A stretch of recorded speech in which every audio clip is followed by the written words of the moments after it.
Hello everyone, my name is Sola Abulu. I'm the principal consultant of Sola Abulu and Associates, and I'm here to record this video about why traditional PR fails when your reputation is on the line.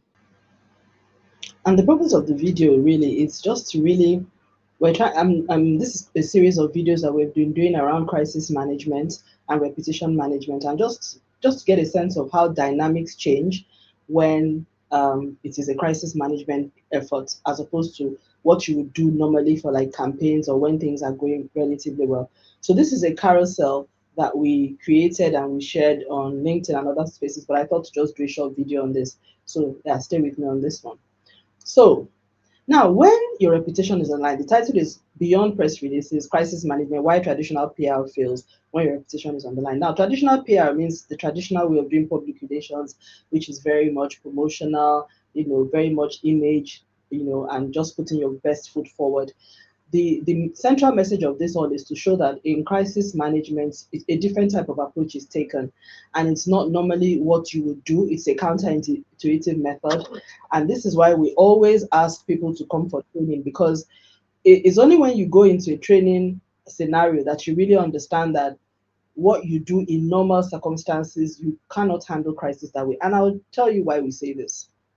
So first of all, in crisis management, if there are usually a crisis usually happens because there is a real life issue on the ground. A crisis can come about based on something that happened that is affecting people, the environment, assets, but it's happening in a very, as in it's causing major damage. A lot of stakeholders are really getting upset. Members of the public are also getting upset. People are beginning to question whether, they're beginning to ask more questions than is normal. And if your phone is ringing off the hook and people are beginning to say, why is this company involved in this? This people cannot handle this. If you're a public official, they're asking for your resignation, for you to step down or whatever, or they're asking for your leadership or they're asking for some serious changes. Then that is like the birthing signs of a crisis. So when there are real issues on the ground, it needs to be resolved. You cannot just issue a press statement and believe that that would end it all.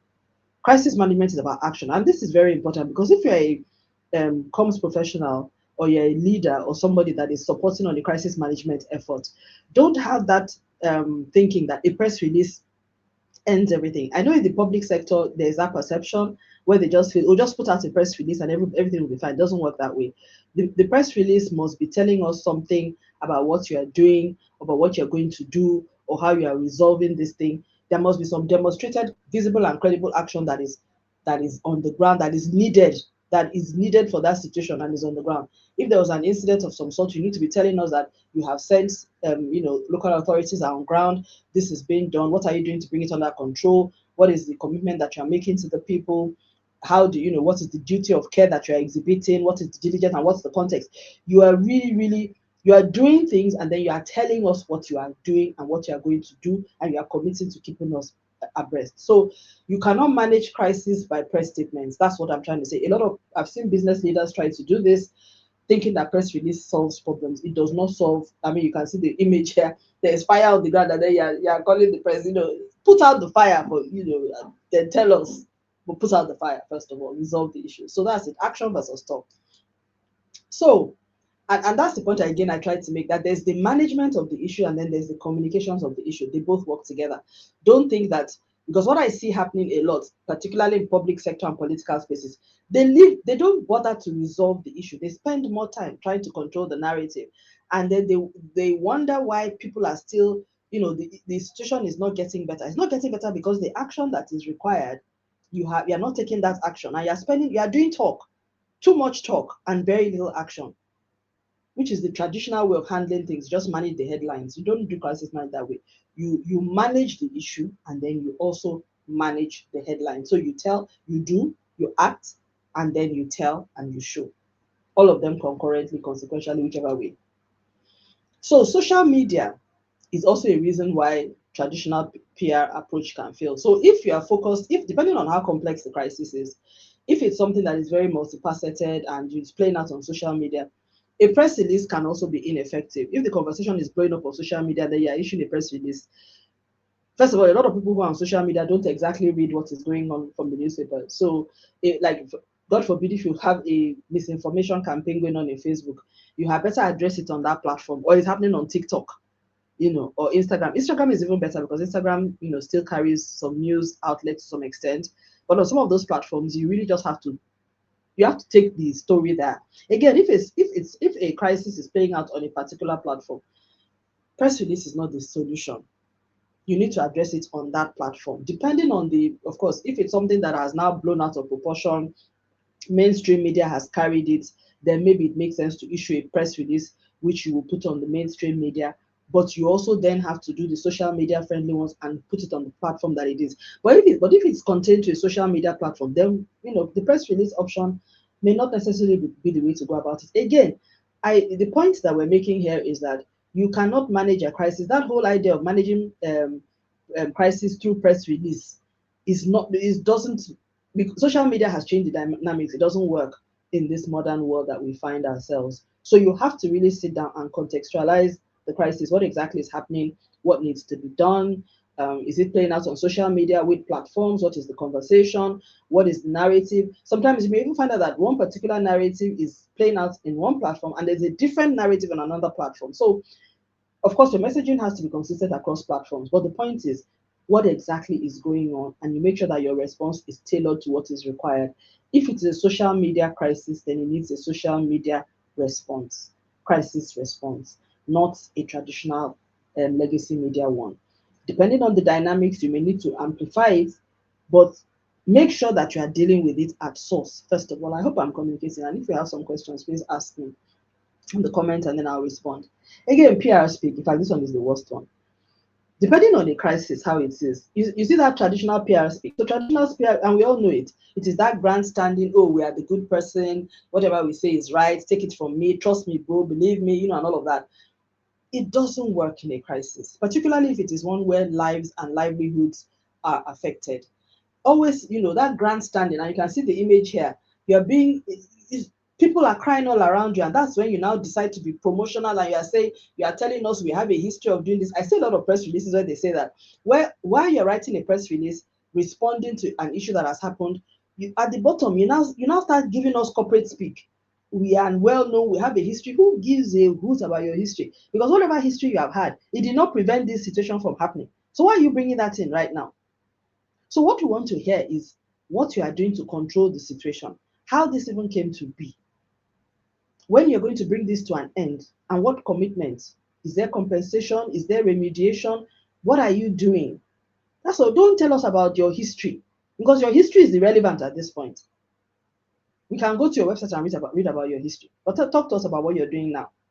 So a traditional PR speak does not work during a crisis. In fact, it is likely to make things worse. I mean, we had a typical example of this recently in Nigeria, where people went out on a condolence visit and they decided for some reason that the best thing they could do was to go in campaign vehicles, and everybody picked up on that. So regardless of the fact that well-intentioned visits, the way in which they went totally colored the entire thing. So even somebody like me, I don't count that, me observing, I do not count it as a success, because I'm like, that was a complete misalignment. Why should that even have happened in the first place? So a moment of crisis is not the time to promote yourself, or to campaign, or to even be seen with campaign material around you. Why? It's so insensitive, particularly when lives are involved. So a shift of tone, just like when oh Lord, anyway, you think some of these things you don't have to say it. But I think, and the reason why I decided to do this video is because I see that, particularly in my part of the world, that there are a lot of people who still do not understand how things have changed. Or they're not fully adapting to the changes that the world of today requires them to. I mean, I have been in this practice for about 25 plus, almost 35, 30 plus years. And there has been a dramatic shift. In fact, every 10 years, but I think in the last 10, 15 years, even in the last 2, 3 years, in fact, the shift in AI in the last 2 years has been amazing, unbelievable. In fact, 2026 has been a completely different year compared to 2025. What AI is able to do this year is completely different. The way in which we work, even as communications professionals, is changing as we speak. So all of this, Anyway, so PR speak is PR speak does not have a place in crisis management. That is not the time. If you are seizing the opportunity during a crisis is seizing an opportunity to show leadership, to show your values, to show that you are who you say you claim to be. It is not a time to be promotional. It's not a time to regurgitate all your corporate talking points. It's not a time to show yourself, oh, look at me, I am big. It's not about you. It is about the people, the stakeholders, the issue, and what needs to be resolved. Very, very important. And this takes a mindset shift. If you're someone that you are raised in a traditional PR, and I keep making that, notice we call it traditional PR. I'm not saying strategic PR because I think strategic PR understands this and is able to manage this better. But traditional PR, honestly, and I can say this because I grew up in a traditional PR setting. Traditional PR setting does not understand how to nuance things. Traditional PR setting is what made some people think it was okay to go in political campaign vehicles on a condolence visit to people who had just lost lives through to fatal terrorist attack situation. In a situation in Nigeria that happened a few weeks ago. That's traditional PR thinking. It made sense. And nobody, anyway, let's leave that where it is. So what's the fix? The fix is that we need to have best practice crisis and reputation management. So we've talked about what the don'ts, and that's the best way to learn about how to manage crisis. You first talk about the do's and the don'ts. If you can just think about the things you shouldn't do, then it becomes clearer the things that you can do. So what are the things that we should be doing in crisis management? We should be analyzing the context, the specific context. What is the impact? What is the appropriate action to take on a cultural level, on an ethical level, sustainably to de-escalate from from the situation, from the perspective of the public, not from your own perspective. That's another thing. Crisis management is not about how you think. I see this happening a lot when we're in business meetings around a crisis. People are like, but they should know, and then everybody's talking about their own perspective. My goodness, the reason why you are in a crisis is because of the external dynamics that is playing out. What your opinion doesn't matter. So your internal perspective is only relevant for us in helping us shape your story, but we cannot push out the story 100% with only your own thinking. You have to be able to demonstrate that you understand what is being said by those that feedback that is coming in, and then nuance your response in that regard so that your response addresses the concerns, does not overlook it, does not undermine it, does not disregard it, does not disparage it. But then, you show that, yes, I understand these are legitimate concerns, but this is the, true situation of things, and you do all of that. And of course, you have to do your comprehensive stakeholder mapping. That will make you know how you respond to people, what is appropriate to do. You will not show up in the wrong places, or you just won't misstep. And then platform specific communication, we talked about that earlier. So if it's social media, make sure your response covers the social media platform. Do not take it to where it should not be. But if it does need to be taken everywhere, do that and integrate it and make sure that there's consistent messaging across board. And then coordinated action. So you act, you tell, and you show. And that's the thing. Some crises may be such that all you need to do is just tell and show. But in fact, all crises you need to act, because even if you're not doing anything, you need to engage people, you need to talk to people, you need to call up people and pick up the phone, have conversations and say, look, I know you must have read this thing in the newspaper, this is actually what happened, and all of that. And then you have to tell and show. But that's the thing. There's a lot that needs to be done. There's communication and there's action, and all of that has to work side by side. It's important to know that. Then authenticity and nuanced response. Again, we've talked about that, being authentic in how you respond to the crisis, and being nuanced, understanding, the things that you can't say. And sometimes, in crisis, it's not about being right, it's about being seen to do the right thing. To do the right thing and being seen to do the right thing. Because if you keep on saying you are right, everybody thinks that they are right. The other people too think that they are right. So really, like I said, it's not about you. It's about what others think about how you are acting in this context. I mean, a typical example is what's going on in South Africa. When you listen to the people, they have very legitimate concerns about immigration, about the fact that culturally, the whole environment is being, they have what I believe to be legitimate concerns. The way in which they're going about it, well, yes, it's not ideal and all of that. But the point is, it's a crisis actually. Anybody trying to manage that crisis, you have to be able to understand, you have to be able to see it from both perspectives. From the perspective of the people who feel that, they are being whatever, swamped or all of that, or we need to take control, and and it's targeted at a certain set of people. And then you need to also understand the people who are saying that, then okay, but then if this is really the case, why is it that you're only singling out people from a particular part of the world and then others are excluded and all of that? There has to be that understanding, because without, if you how would I say, you don't factor in the perspective that is different from what you believe and what you think, there is no way you can resolve that crisis, because on both sides there are legitimate concerns. Do you understand what I'm saying? You may not agree with them, like I do not agree with them. Do you understand? But I can understand where some of the thinking is coming from. And for you to resolve a crisis, you have to think about it that way. So your response has to be nuanced. In crisis is complex. And that's why I know that that is a complex thing. And it's a crisis for South Africa. They may not know it because, first of all, their reputation has been damaged. It's being damaged as we speak. It has actually been damaged. It's also questioning things about, is the government really in control? A lot of stakeholders are agitated across the continent.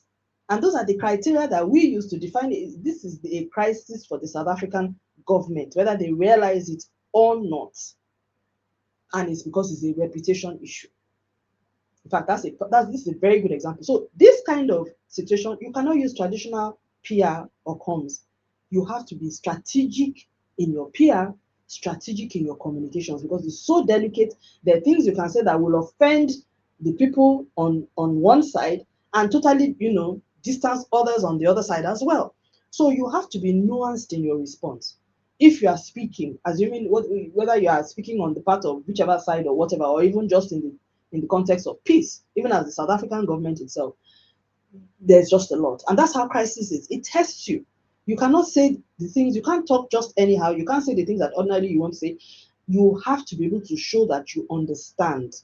And like I said, actually, I think that South African example, the ongoing thing, is a very good example of a complex crisis, because there are so many nuances.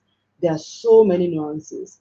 And if you are going to speak on it, you have to be able to show that you understand the concerns, even if you do not agree with them. So that's that. Let's just leave that. So that is very much in the strategic communications and strategic PR. But strategic communications more in terms of your understanding, and then knowing how you craft the messaging and the kind of actions that you can take and the kind of engagement and who the stakeholders are, what you need to say to them, and how you can how you can resolve things in a way that helps people arrive at what can be a reasonable win-win situation. That's what crisis management is about. So the essence of this video is just that don't wait for next crisis to hit you, particularly in the business setting or corporate or organizational, institutional. Get ahead of it, get trained. I mean, for me, even if you look at, again, this South African situation, you can see they don't look like they were prepared for this. The government does not look like they really have a solution for this. And like I always say, if you not prepare, if you don't get trained for ahead of a crisis, you will really look silly. There is no way. In fact, the entire thing, even the evacuation of citizens, we've seen the countries that are prepared for this kind of thing and those that are not. Those that it's obvious. You cannot learn during I always say this. So as a comms professional, do not wait for when a situation comes, because you will not have the space to learn. Rather, your efforts at that time will show there will be gaps, and everybody will know that, oh, these people don't even know what they're doing, as we are all seeing, even in this particular case. So governments get away with a lot of things, but business setting, you will not. Organizations, institutions, you may not. So please get your training. And by the way, we provide crisis management trainings. We have a session coming up on the 30th of July, online via Zoom, 9 a.m. to 4 p.m. West Africa time. You can register and join us just a couple of days ago, about a month from now, July 30. Or you can we offer the courses if you can't fit that date into your schedule. You can also join us at learn.solaabuluassociates.com. We offer that online, 24/7, accessible from anywhere in the world. Send us a DM, whatever it is you decide to do, and send us an email at training@solaabuluassociates.com, and we'd love to hear from you. So that's it from us. And remember, be strategic about your communications. Do not wait for a crisis. Get ahead of it. Get trained. Get your understanding right now. Thank you. See you on the next video.